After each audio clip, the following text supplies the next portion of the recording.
Welcome to Making Democracy Work, a monthly series brought to you by the League of Women Voters of Honolulu and Olelo. I am Pearl Johnson, Chair of the Planning and Transportation Committee. Today we are going to talk about Honolulu's rail project. The city was invited to send a representative here to talk, but they declined. That is standard, not the city appear on a public platform with any opponents of rail. Mm-hmm. I spoke to Dan Grabowska's secretary, and she gave me, she said, oh, you need to talk to Jeannie Belding, who is their public relations person. When I spoke to Jeannie Belding, I told her that we did not want to have a public relations person. We needed someone who could actually speak for HART. After a minute or two consultation, she said that they couldn't send anyone. But we do want to make it clear that the Honolulu Authority for Rapid Transportation was invited to come. But right now we have with us Cliff Slater, who is well known as an opponent of rail, Randall Roth, who is one of the plaintiffs to stop the construction of rail. Cliff is also one of the plaintiffs. And so tonight we're going to discuss what is going to happen with rail. We're all waiting for the appeals court to hand down a ruling. Any idea of when that will happen? We don't know when it will happen. There isn't a set schedule. It just happens when it does, and sometimes they take months, sometimes they take years to issue a decision. I think in this case they're waiting for the district court to finish deciding some kind of loose end decisions. Mm-hmm. And so Judge Tashima at the district court level is probably just a couple of months away from making a decision with respect to the Beretania Tunnel, Mother Waldron Park, and the traditional cultural properties. Mm-hmm. And regardless of how he decides those issues, we think the Ninth Circuit will probably rule on our appeal relatively soon thereafter. Mm-hmm. And we're guardedly optimistic. It's a complicated case, and nobody can say for sure what will happen. But we think that we've got at least a 50-50 chance. If we prevail, it'll stop rail and will cost taxpayers a huge amount of money because the city pushed forward and started construction notwithstanding the legal issues not yet decided. If, heaven forbid, we lose the lawsuit, then the city will presumably continue to build rail and hopefully not go too much over budget. Mm-hmm. We do think that construction is going to be stopped, don't we? Yes. And so how much money do you think will have been spent by the time construction is stopped? I think it's going to be close, by the time the dust all settles on everything, it'll be $1 billion. Mm-hmm. That is kind of water under the bridge in the event that we prevail in our lawsuit. But we've got to point out that the big likelihood is that not only would the city continue to spend the rest of the $5.2 billion, but if we look at the average cost overrun of previous heavy rail lines built in the U.S., they've run an average of 40% over, which would mean another $2 billion. Mm-hmm. So this, and that's before we get to the operating costs, in which to cover that, the city is already asking the legislature to grant them another 0.5% of this very regressive tax.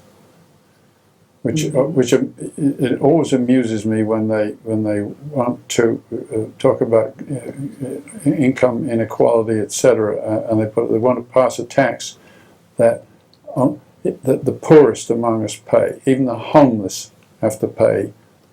Right. The general excise tax. Mm-hmm. Pearl, the thing that I think is noteworthy here is that when you're investing money, there are what are called compensated risks and uncompensated risks. And obviously a person shouldn't take uncompensated risks. In this case, the city knew that there were some legal issues that needed to be resolved, and they could have waited, gotten the issues resolved, and not risked any of the taxpayers' money. But here, I think because they thought they would get to a point of no return, here they decided to roll the dice with the billion or so dollars of taxpayer money. And they've done everything that they can do to slow down the legal process, to delay when the courts will finally decide the legal issues. So, in my opinion, this uncompensated cost of spending upwards of $1 billion while they're stalling the legal process is hard to explain, except that I really think they believe that if they spend enough money before the court decides, that somehow or another that alone will enable them to keep going.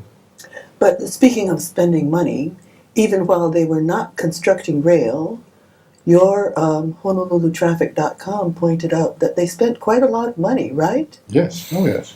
The construction was supposed to stop in August of 2012. Anyway, give us the figures, Cliff, okay? Well, just in round numbers, even before construction, just the planning, on the planning stage, they would have spent about 400 million to Parsons Brinckerhoff, because the planning for the whole project was to be just over $1 billion, just for the planning side of it, and a lot of that was up front. So of the billion that we think will be the amount that will have to be settled on if and when we get the ruling in our favor,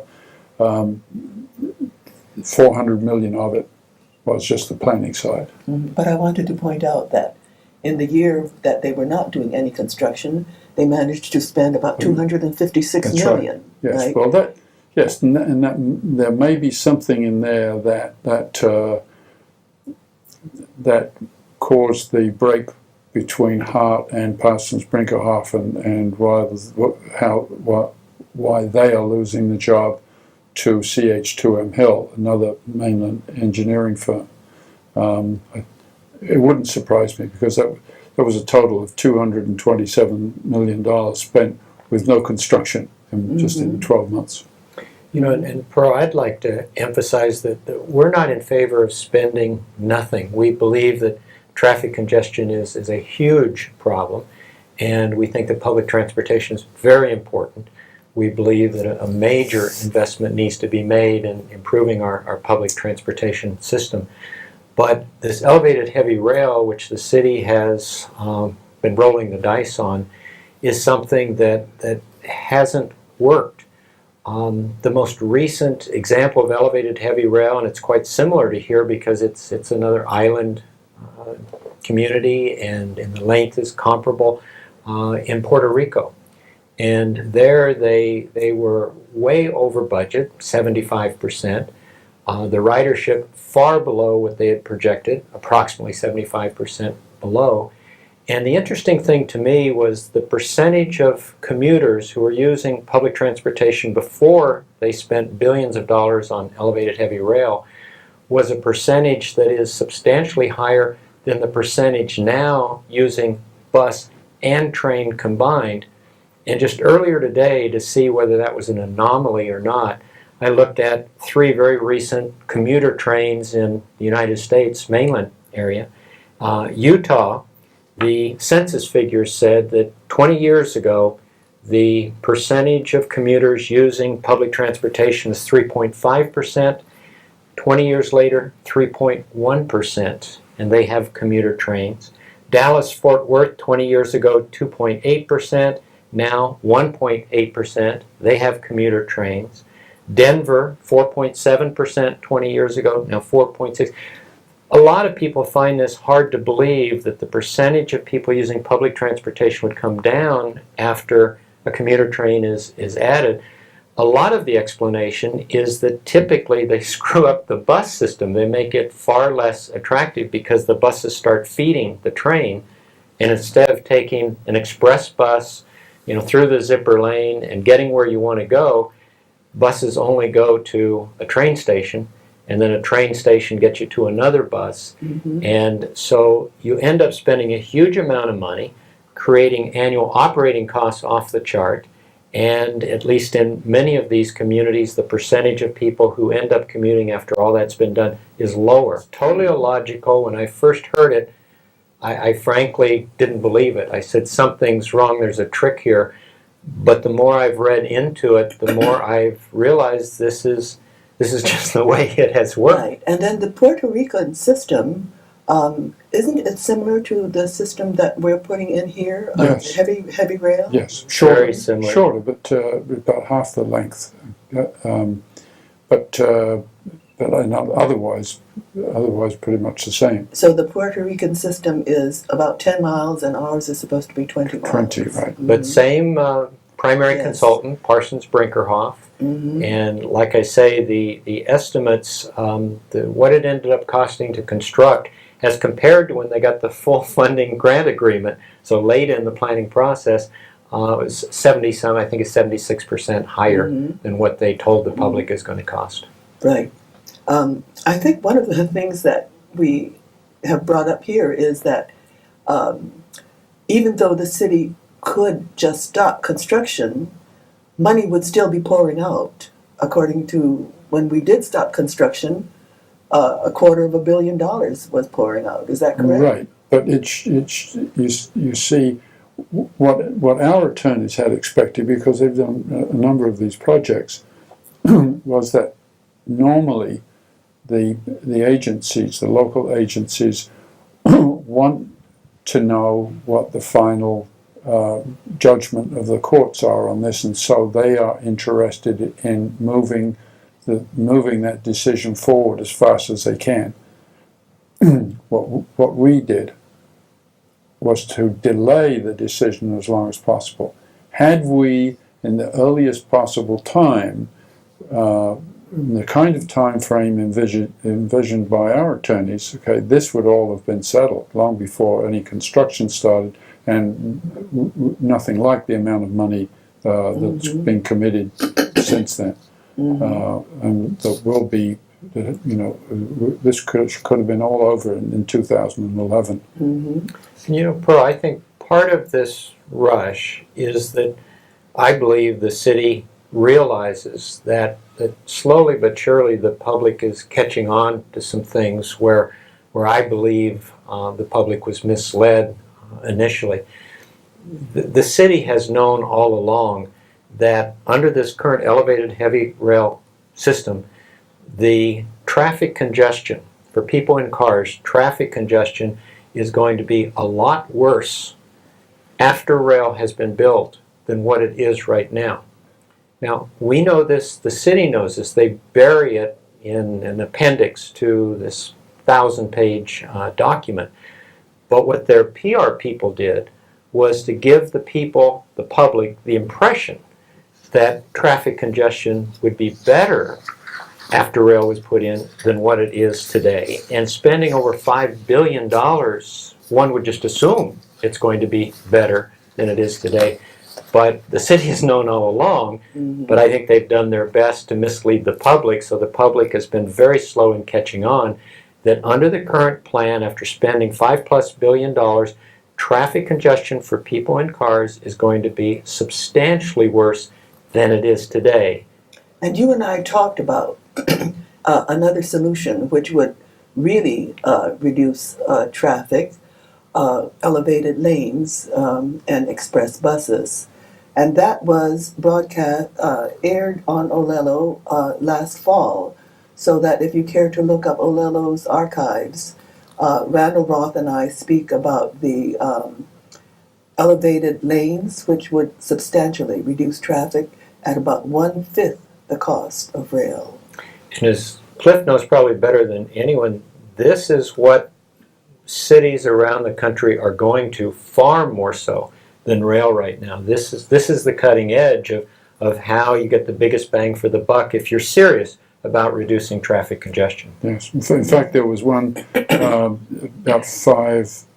I think it was about 5 years ago, where the state of Washington went to Parsons Brinckerhoff and asked them what they should do, what was the answer to traffic congestion, and Parsons Brinckerhoff recommended hot lanes, managed lanes, as the way Yes, to go about that. I think we need to point out, because not everyone is familiar with who Parsons Brinckerhoff is. Mm-hmm. They were the consultants who were said that rail would be the best solution for our traffic problems. Is that what they said? Well, that is so for this iteration. Okay, for in the documents produced in 2010. But if you go back to the documents they produced in 2003 for the Harris administration, okay, they were recommending that bus rapid transit was the way to go, and it was much superior to rail for this reason. It was too expensive, it was divisive in the community, etc., etc. And people might find that tough to believe, but I recommend they go to the municipal library and look up the 2003 final environmental impact statement for bus rapid transit. And Parsons Brinckerhoff is the one that has been intimately involved with designing and also constructing the rail until just recently.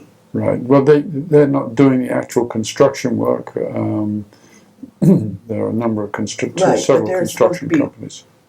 You know, they're in the office while the construction is being done, and their role is like monitoring or something like that. Correct. But they are professionals. Where this project got off track, if you will, when Mufi Hanneman was elected, almost like turning on a dime, all of a sudden bus rapid transit became something that was just pushed completely to the side. Before he was elected, when they did the alternatives analysis, it was chosen with the help of Parsons Brinckerhoff as the preferred approach. It rose to the top. Mufi Hanneman comes in and says, you know, I've made a political decision, that's off the table. And they go through the process again, and this time bus rapid transit isn't even on the list of finalists. And I think that Mufi Hanneman made a decision, and the process was structured in a way to back into his decision. And you're not supposed to be able to do that, and that's at the core of why we believe we're going to win the lawsuit. Mm-hmm. The environmental laws are there to require a community to go through the process properly to protect the environment, and we think that they didn't go through the process properly, primarily because Mufi Hanneman made a political decision. Yeah. Mm-hmm. If I can correct you, it wasn't that it didn't make the list of finalists, it didn't even make the initial list.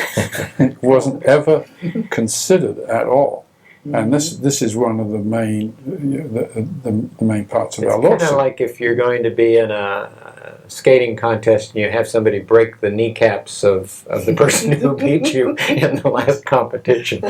Bus rapid transit was at the top and then all of a sudden disappears from the process. Yeah. Again, that's at the core. Our lawsuit is much more complicated, but that's at the core of why we believe the federal courts will ultimately say that the city didn't go through the process properly. Mm-hmm. Meanwhile, HART is going ahead, and in December, we found out that for over a year they had been fighting with the people who are supposed to build the trains. The city said that they wanted 2, 3, and 4-car trains.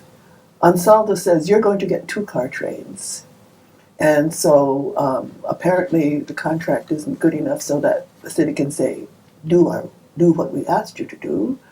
So they said, okay, build 4-car trains, only 4-car trains, and then we'll have 4-car trains run just half as many times. And so instead of waiting 3 minutes for the next train, you wait 6 minutes for the next train. But you have 4 cars. So I And I fe- wonder, and fewer riders. right? Of course, and And they acknowledge it'd be fewer riders. yes, yes. Even their own figures say that there will be fewer riders. Um, I don't know if you'd care to comment.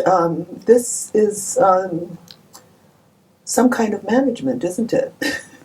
Well, that's what we've been going through all along, and you know, the moment they haven't run into too many problems because they're starting out in the fields. But just wait till we get into if we ever get to the downtown area and see some of the things that the mismanagement that will go on there. Mm-hmm.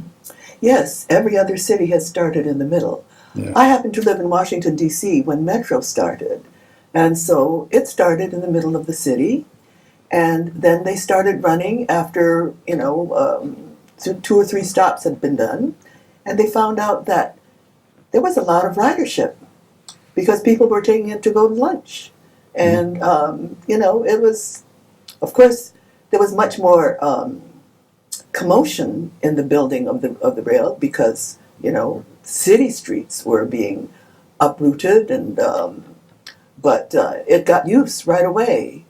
I think for the first 10 years after construction has started, how much do they even project if it's built? How much ridership will it have? Pearl, I think most people think that rail's going to be from Kapolei into town because the numbers didn't work. Now they're starting at was about 6 miles this side of what people think of as Kapolei, and it doesn't go to the university. You held up a newspaper headline. I should have brought. I have a headline from before the vote was taken on rail. And the front page of, at that time, the Advertiser, it said, rail to cost $3 billion. Yes. Okay? Dan Grabowskis, in responding to Ann Kobayashi's request for this information, put in writing not long ago that if the route today were what it was when the headline said $3 billion, he said the projected cost of that from Kapolei to UH would be over $9 billion. And my point is that the city's in over its head, and just as they didn't get the car configuration properly, there are a lot of things I think that are going to be real surprises, and I suspect they're going to make it far more expensive than it would otherwise be, far more than what they had planned on. And that's why even though there are costs that are sunk at this point in time, I'm just praying that we're going to win our lawsuit and stop this before we get in any further than we are already. Let's talk about if the lawsuit does stop construction, then $1 billion at the minimum will have been spent. Then what?